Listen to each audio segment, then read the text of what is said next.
Excellent. All right, Melissa, so excited to have you here today talking to us about sustainability abroad.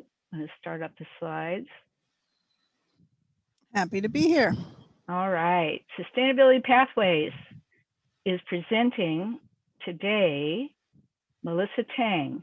And while you're watching this video, or if you're watching it later, please make comments. We love engagement.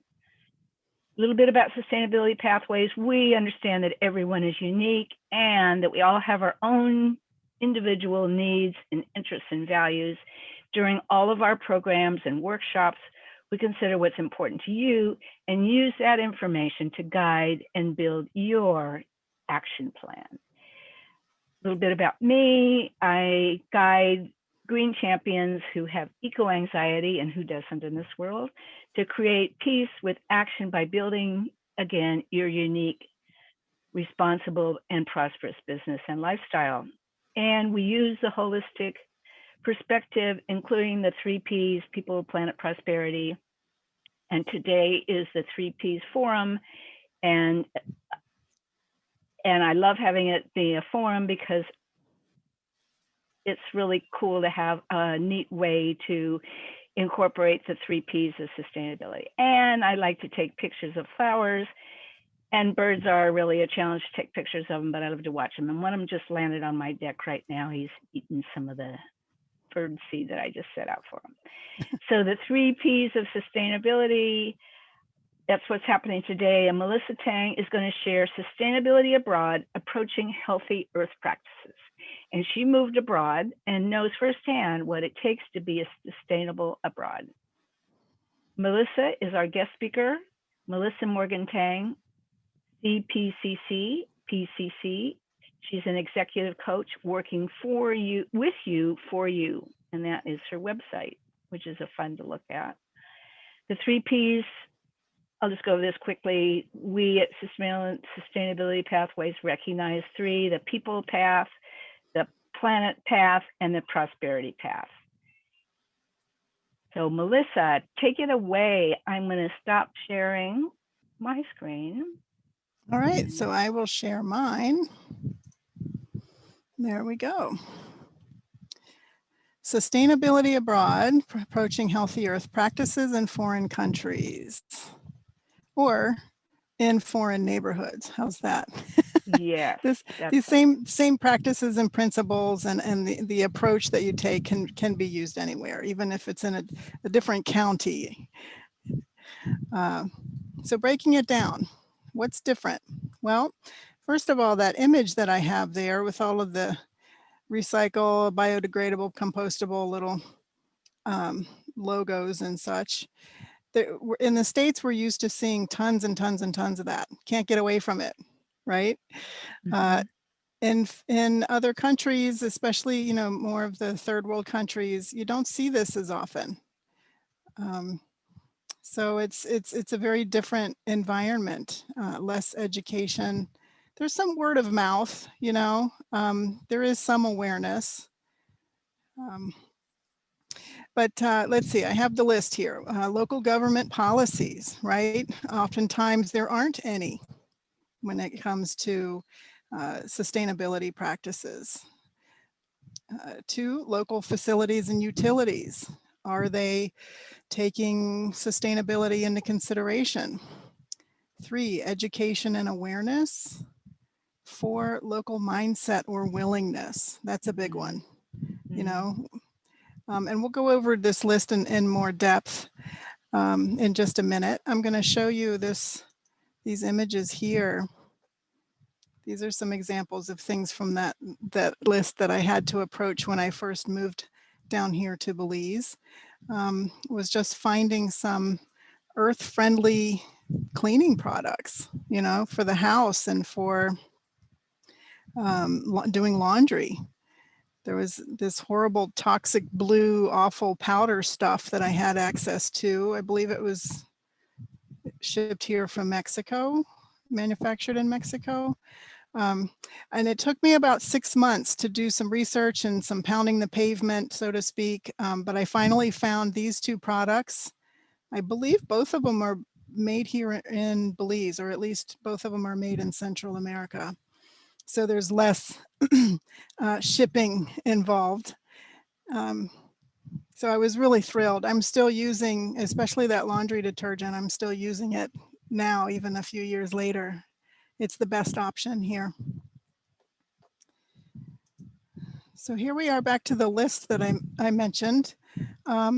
So further investigation into it. Treading lightly is really the energy that I would encourage if you're going to attempt sustainability influence in a foreign country or in a different county or state or something. The local government policies and practices, I find that it's really important to inquire with them without judgment. You know, do the research on the government websites without criticizing or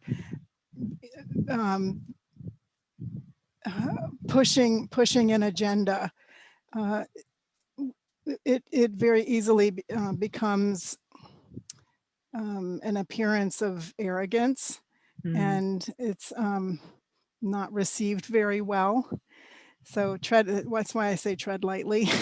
It's possible to have an influence in a kind way and leading by example and doing the legwork to help people put things into practice, sometimes investing some of your own money into something.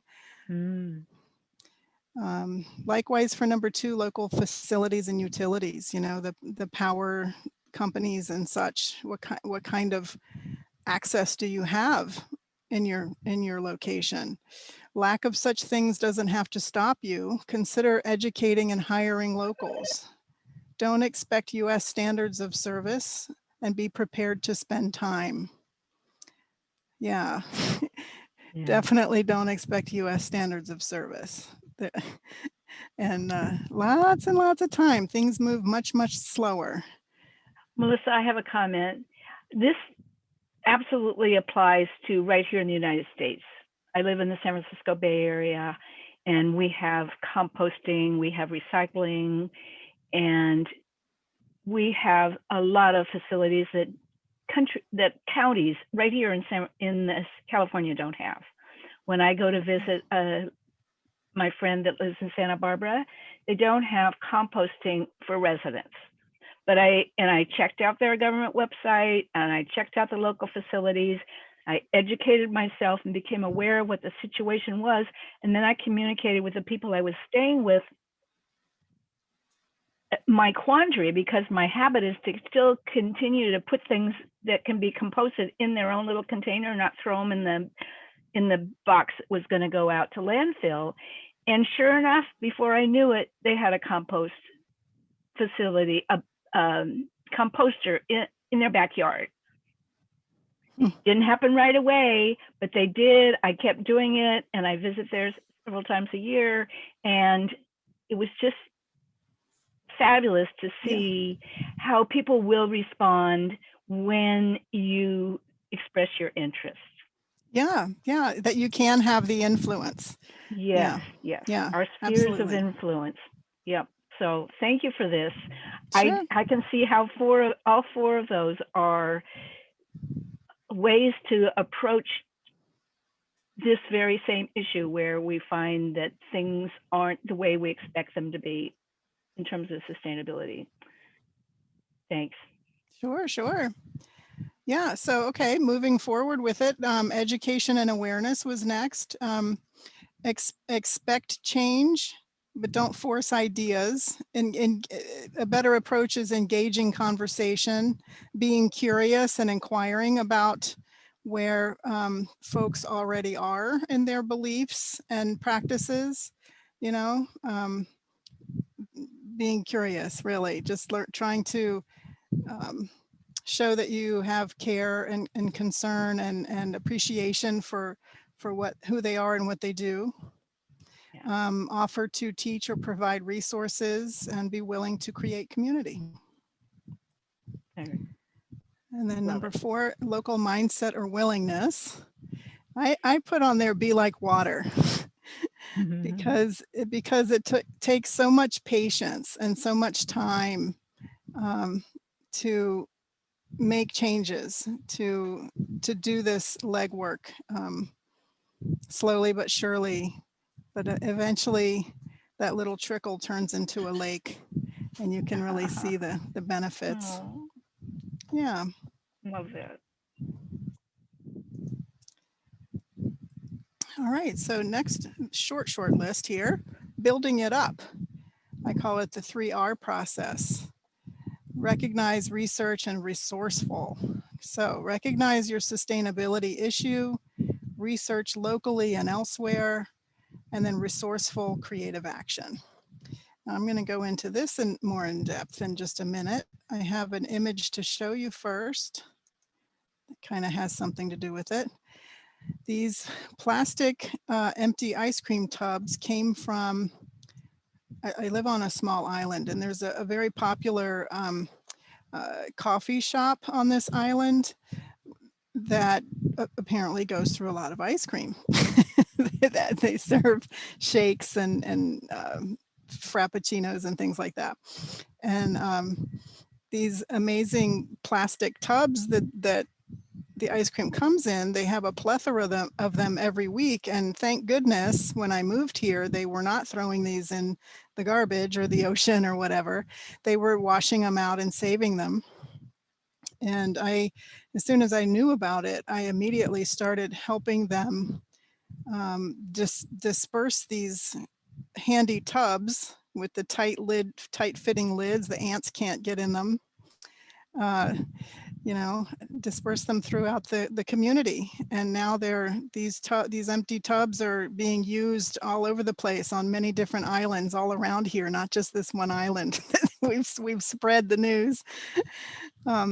And the effect. So the second picture there is an aerial shot of baby mangrove trees, propagation of mangrove plants, which is very important here. The restoration and protection of the mangroves for the integrity of the island and the habitats. So there you can see that they're sitting in these tubs and yogurt containers too, I believe is what else you see there. So how the island reuses everything they have. Yep. I have probably 20 of those ice cream tubs in my own kitchen holding things like rice and flour and beans and whatever. Oh, that's such a great example, Melissa. Yeah. Legwork Yeah. everywhere.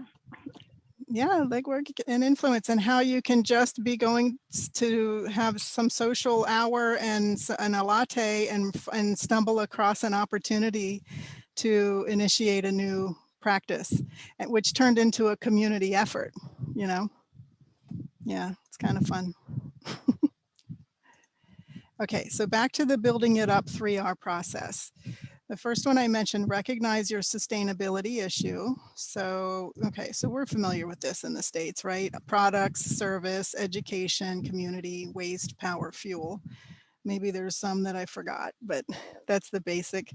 So first, of course, you have to recognize what your issue is. And then once you have your issue, like an easy example was that laundry detergent I mentioned before. Then you research locally and elsewhere. Do as much researching as you can. People, government, internet, nonprofits, NGOs, businesses, community efforts, social media. And I did almost all of those things just to find some earth-friendly laundry detergent. And it worked. I finally found one. And then resourceful action, find better products and create the sustainable paths for their distribution. Be willing to create new systems and practices and find ways to educate others. So with that earth-friendly laundry detergent, not only did I find it, and that the detergent is manufactured here in Belize, and I contacted the company. I got one of the grocery store retailers here on the island to carry it. And I was just there this morning, actually. He has a large stock of it. And yeah, and I spread the word. So I have other people buying it now too. Fantastic. So, yeah.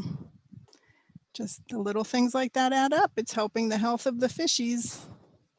Melissa, may I ask you, how did you help spread the word?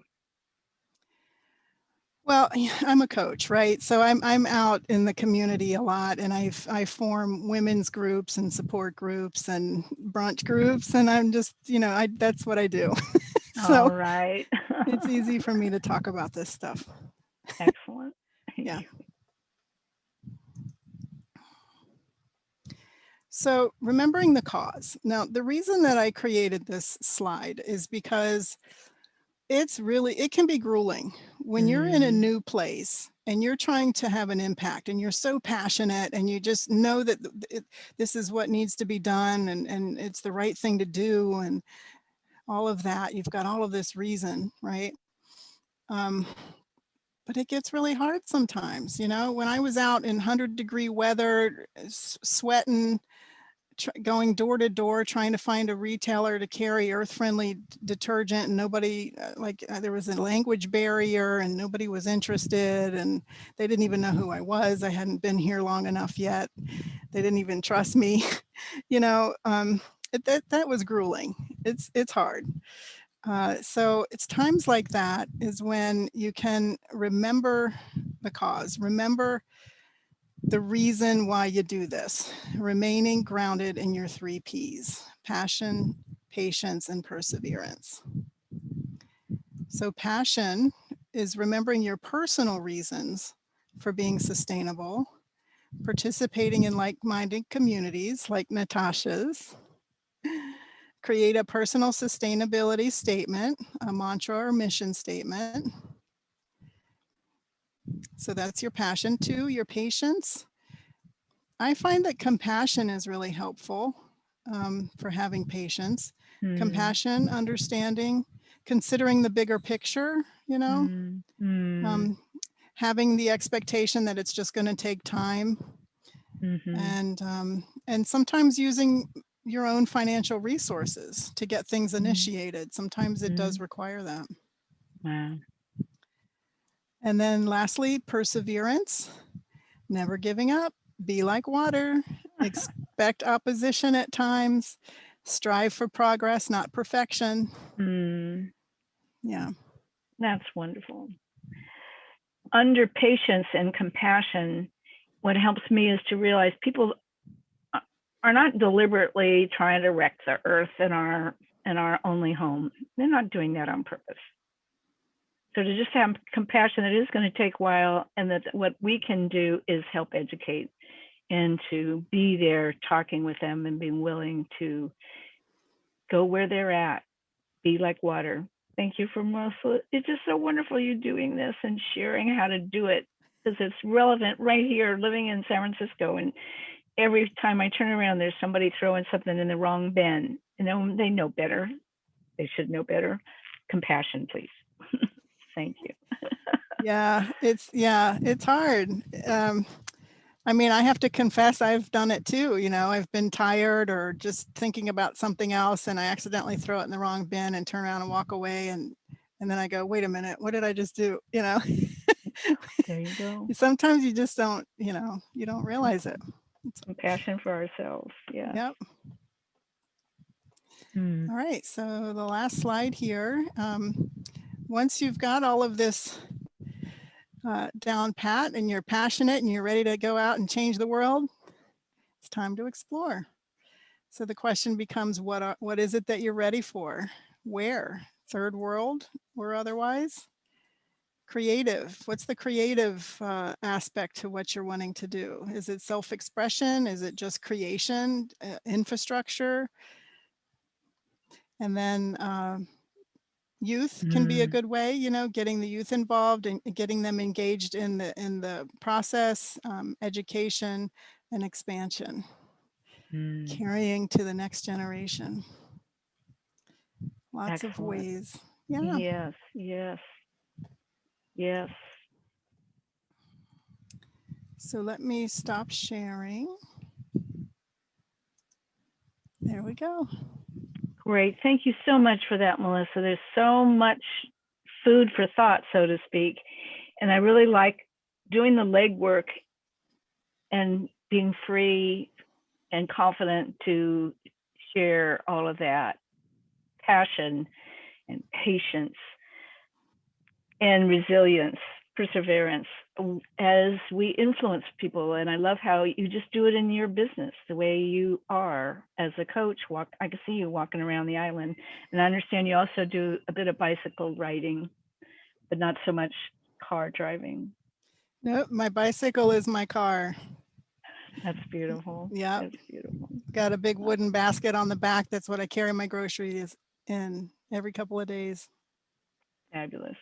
Mm-hmm. I'm going to put your information for how people can connect with you, Great. your website, in the comments for this recording. Thank you again, Melissa. Thank you. Bye.